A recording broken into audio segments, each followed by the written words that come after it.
Harry hated the smell of sawdust. It clung to him like a bad cologne. He hated the roar of the forklift, the constant screech of nails, the way his hands always felt rough and splintered. He hated the way his back ached at the end of every shift. But mostly, he hated that this was it for him. No college, no escape, just pallets. Endless wooden pallets. Everett, Washington, wasn't exactly known for its thriving intellectual scene. Harry was different. He devoured books like oxygen, history, philosophy, even quantum physics. They filled the empty spaces the pallet factory couldn't touch. He dreamed of universities, of libraries with endless shelves, of conversations that sparkled with wit and insight. Instead, he stacked wood. His co-workers called him Professor. It started as a joke, but the bitterness lingered beneath the surface. They saw his intelligence as a threat, a reminder of their own unfulfilled potential.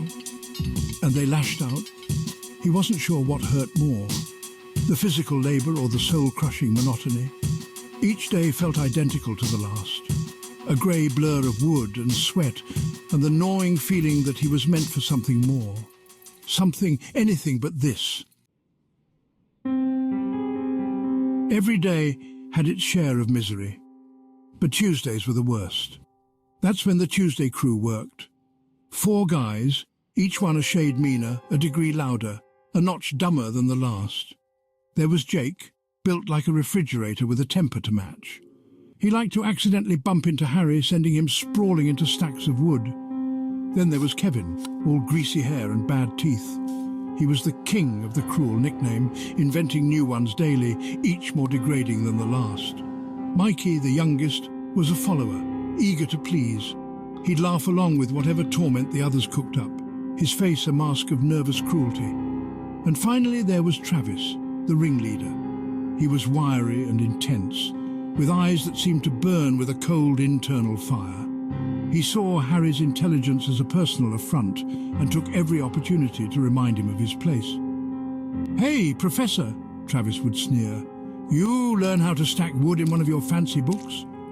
The insults were relentless, a constant barrage of verbal abuse that chipped away at Harry's already fragile confidence.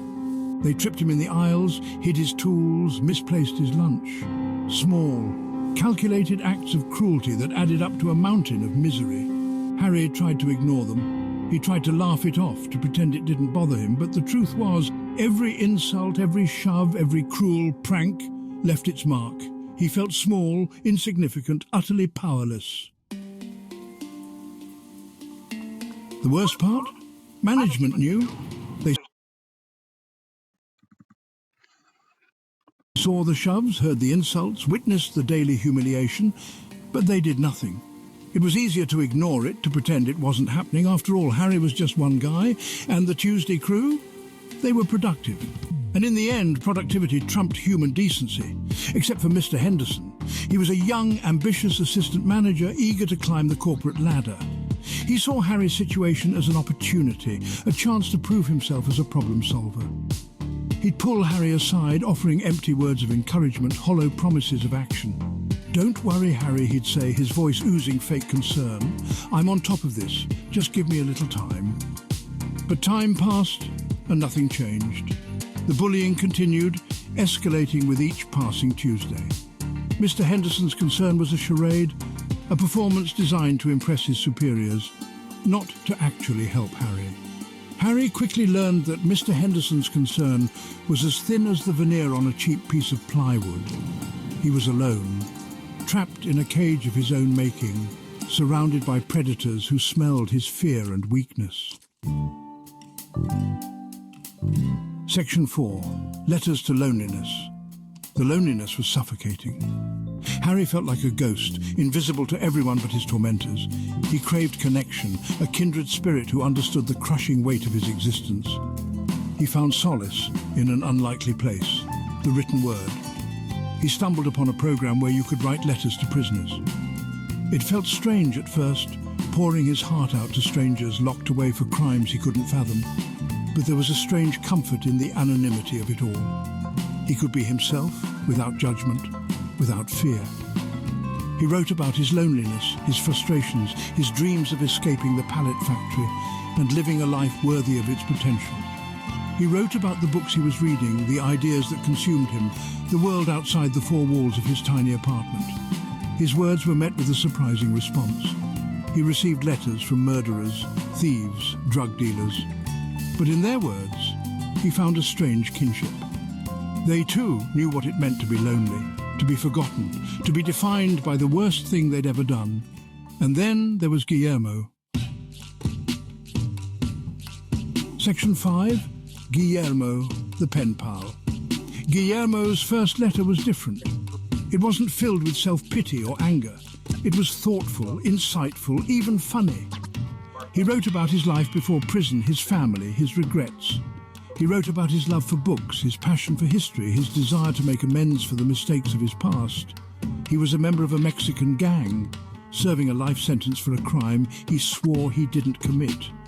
But in his letters, Harry saw something more than just another convict. He saw a kindred spirit, a fellow traveller on the road less travelled.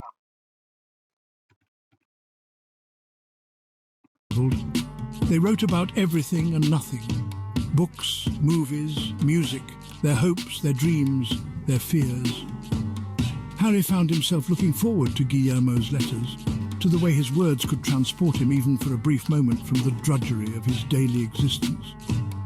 For the first time in a long time, Harry didn't feel so alone. He had found a friend, a confidant, a brother in arms in the most unlikely of places. He shared his deepest secrets with Guillermo, things he wouldn't dare tell another soul, including the bullying.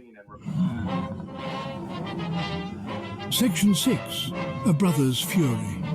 He hadn't meant to tell Guillermo about the Tuesday crew, it just slipped out. A cry for help disguised as a throwaway line in a letter filled with mundane details about his day. He regretted it instantly, afraid of how Guillermo would